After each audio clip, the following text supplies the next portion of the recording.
अच्छा जी, नेक्स्ट हमारे पास है diffraction of X-rays by crystals.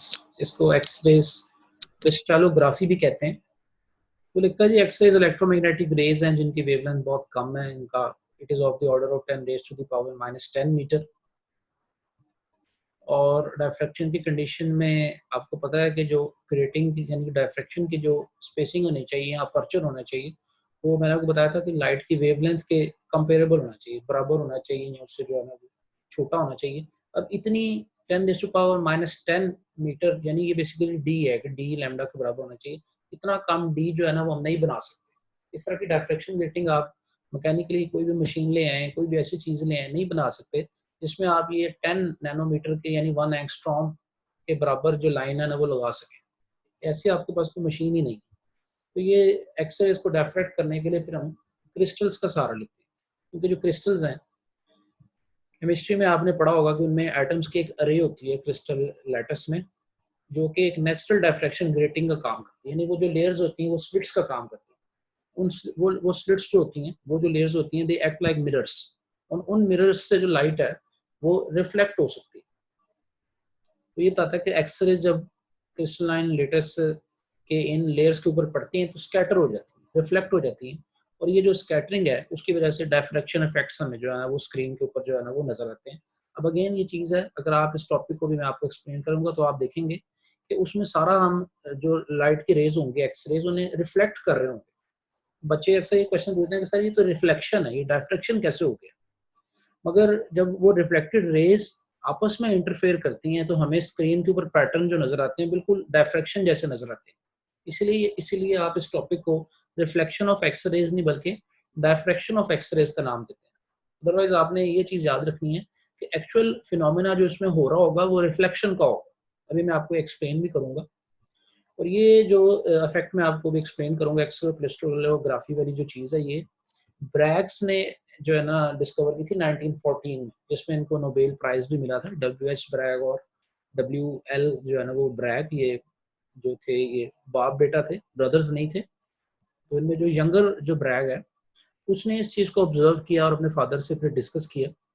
और उसके बाद इन्होंने इसको एज अ थ्योरी जो है ना वो अपने जो है ना वो फादर की मदद से इसमें से जो है ना वो एक्सप्लेन किया। उन्होंने देखा था कि एक्सरेज की जो एक मोनोक्रोमेटिक बीम है, यानी एक सिंगल कलर वाली जो बीम है, वो रिफ्लेक्ट हो जाती है क्रिस्टल्स के प्लेन से, इस तरह जैसे वो मिरर्स हैं यानी शीशे हैं। तो उन प्लेन से जो एक्सरेज हैं वो बिल्कुल मिरर इफेक्ट की तरह जो है वो रिफ्लेक्ट होती हैं। और उसके बाद वो आपस में इंटरफेयर करके जो है ना वो डायफ्रैक्शन पैटर्न्स हैं जो कि बनाती हैं, जिसकी वजह से आप इसको फिर अल्टीमेटली जो है ना वो डायफ्रैक्शन का नाम जो है वो दे देते हैं। तो जरा इस फिनोमेना को एक्सप्लेन करते हैं। ये डायग्राम बुक में आपके पास अवेलेबल है, उसका एक क्रॉस सेक्शन मैंने आपके सामने बनाया है। ये आपके पास देखें, ये जो मैंने ब्लू कलर के आपके पास बनाए हैं, ये एटम्स हैं एक क्रिस्टल के, और ये लेयर्स हैं। तो इनके ये पहले दो प्लेन है जो मैं कंसिडर कर रहा हूँ, और इन दोनों प्लेन्स के दरमियान जो डिस्टेंस है आप इसे स्मॉल डी कहते हैं। इस स्मॉल डी को आप कहते हैं, it is called as interplanar spacing, यानी कि दो प्लेन्स के दरमियान का डिस्टेंस। तो वो ये लिखता है कि आप कंसिडर करें एक सीरीज ऑफ एटॉमिक प्लेन्स, ये फर्स्ट प्लेन है, ये सेकंड प्लेन है, और इन दोनों के दरमियान में जो डिस्टेंस है वो स्मॉल डी है, जिसे आप जो है ना वो नाम देते हैं इंटरप्लेनर जो है ना वो स्पेसिंग का। फिर आप एक्सरेज लेंगे जो मैंने रेड में बनाई है, और इन्हें आप इंसिडेंट करेंगे at a suitable angle theta. अब ये सूटेबल से क्या मुराद है, अभी जो मैं आपको एनिमेशन दिखाऊंगा उसमें हम इस वर्ड पे फोकस करेंगे। कि याद रखें, हर एंगल पे जो है ना ये रिफ्लेक्शन नहीं होगा, एक खास एंगल पे ही आपको ये जो बीम्स हैं रिफ्लेक्ट होती और आपस में इंटरफेयर करती कंस्ट्रक्टिवली नजर आएंगी। अदरवाइज आपको ये जो पैटर्न है वो नजर नहीं आएगा। इसलिए आपको ये जो रेज हैं इनका एंगल चेंज करना पड़ेगा। अब यहाँ से भी थ्रो कर सकते हैं, यहाँ से भी थ्रो कर सकते हैं, यहाँ से भी थ्रो कर सकते हैं। ये एंगल की सिलेक्शन बहुत इंपॉर्टेंट है।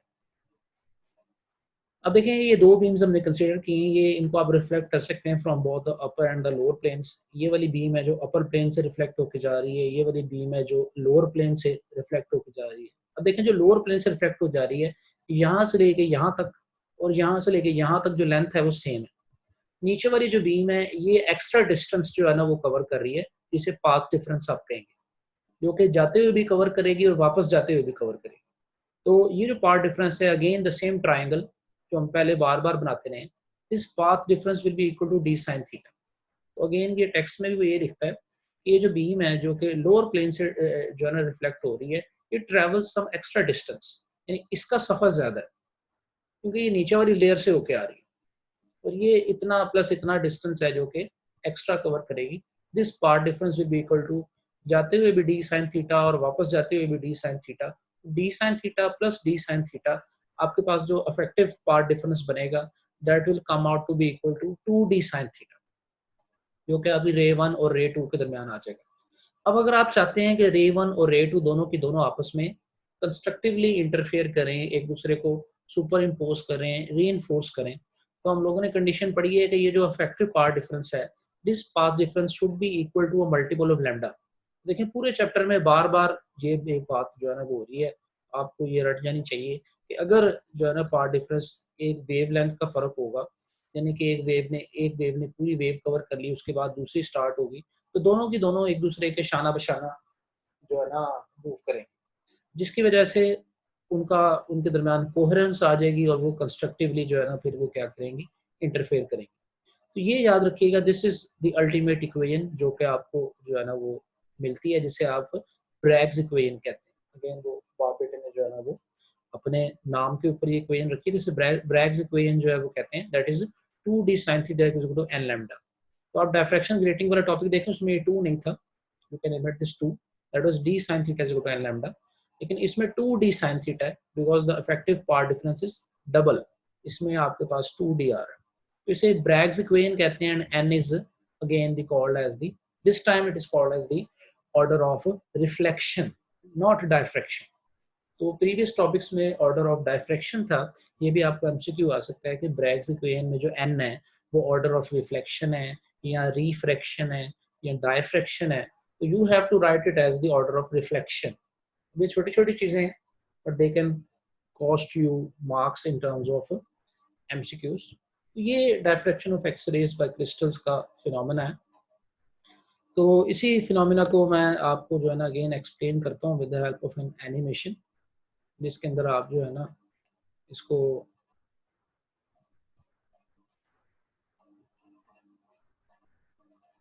जी, तो एक्सरे डायफ्रैक्शन 1920-30 यानी कि 1914 में फिर ये पेश हुआ था।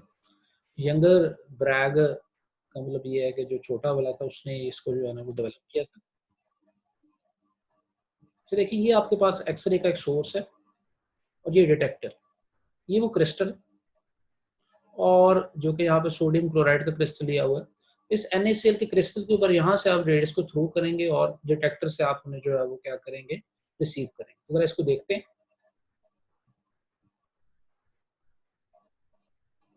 तो ये सपोज करने हैं कि आपके पास प्लेन्स हैं, these are the planes of the crystals, और ये इंसिडेंट रेज हैं जो कि आप एक्सरे के सोर्स के जरिए जो है वो देखें, ये रेज थ्रू हो रही हैं और ये डिटेक्टर में आपस में लग रही हैं। अब अगर आप एक पॉइंट कंसिडर, जैसे ये लाइन में कंसिडर करते हो, तो आप देखें एक वेव का क्रेस्ट है तो दूसरी वेव का ट्रफ है। इसका मतलब ये है कि ये वेव्स आउट ऑफ फेज हैं, यानी ये आपस में कंस्ट्रक्टिवली इंटरफेयर नहीं कर सकती, वो डिस्ट्रक्ट करेंगे। अगेन ये देखें, इसका क्रेस्ट है, इसका ट्रफ है, they are not constructing, they are actually destructively interfering. इसका मतलब ये है कि हमें, तो देखें जब आप इन स्क्रीन को, जब आप इसको स्क्रीन पे देखेंगे, यू विल गेट, आपको यहाँ पे एक डार्क पैटर्न है जो नजर आ रहा है, सेंटर में एक स्पॉट है जो कि सिर्फ इस इंसिडेंट बीम का स्पॉट है, इर्द गिर्द आपको कोई पैटर्न्स नजर नहीं आ रहे, कोई डायफ्रैक्शन पैटर्न्स नजर नहीं आ रहे। इसका मतलब ये है कि आपको एक्सरे सोर्स का एंगल एडजस्ट करना पड़ेगा।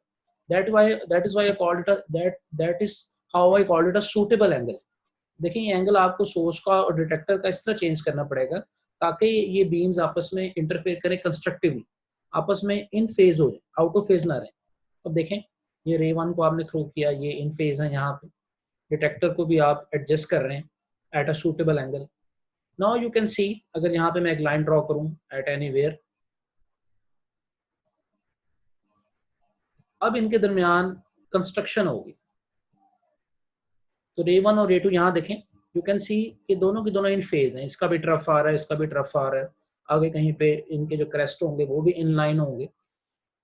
तो अब ये इंटरफेयर करेंगे कंस्ट्रक्टिवली, और again the same triangle I told you, ये परपेंडिकुलर है और ये यहाँ से यहाँ तक, वो ये जो रेड मैंने हाईलाइट किया है, ये वो एक्स्ट्रा पाथ है जो कि ट्रेवल कर रही है सेकेंडरी पहले के मुकाबले।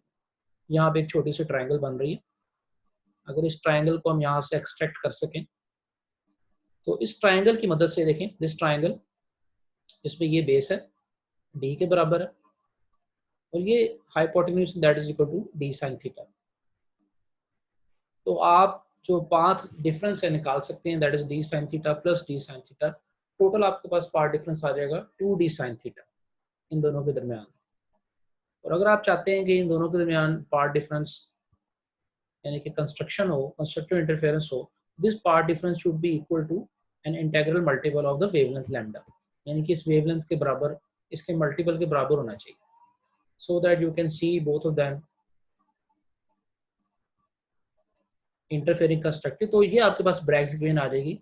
Now what you will see on the screen, और जब इन फेस देखें, these are the actually the patterns. तो ये आपको डिफरेंस दिख रहा होगा, पहले आपने डिफरेंस देखा, अब आपने डिफरेंस देखा है। पहले आपको सिर्फ सेंटर में एक ब्राइट स्पॉट नजर आ रहा था, अब आपको इस तरह वो रिंग्स नजर आएंगे।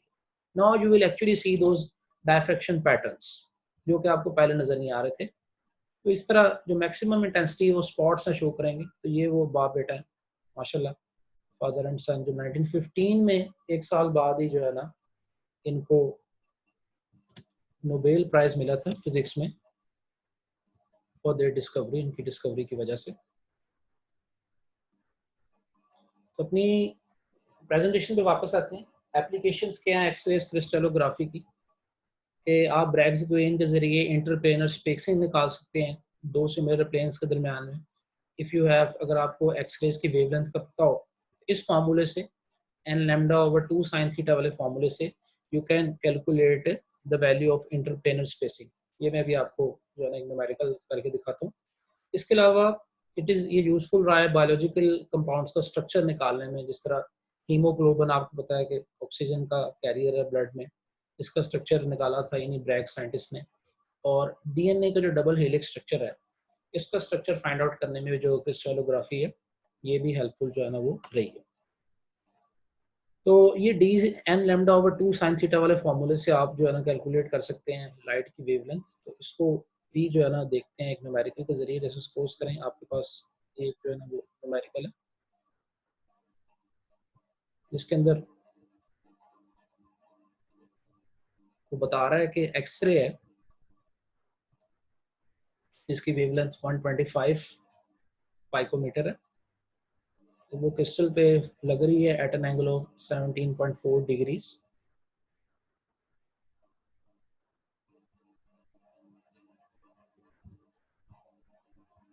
तो you are available with the angle, आपको एंगल थीटा दिया गया है 17.4 डिग्रीज, और लाइट की वेवलेंथ भी बता दी गई है 125 पाइकोमीटर है, और ऑर्डर ऑफ रिफ्लेक्शन फर्स्ट है।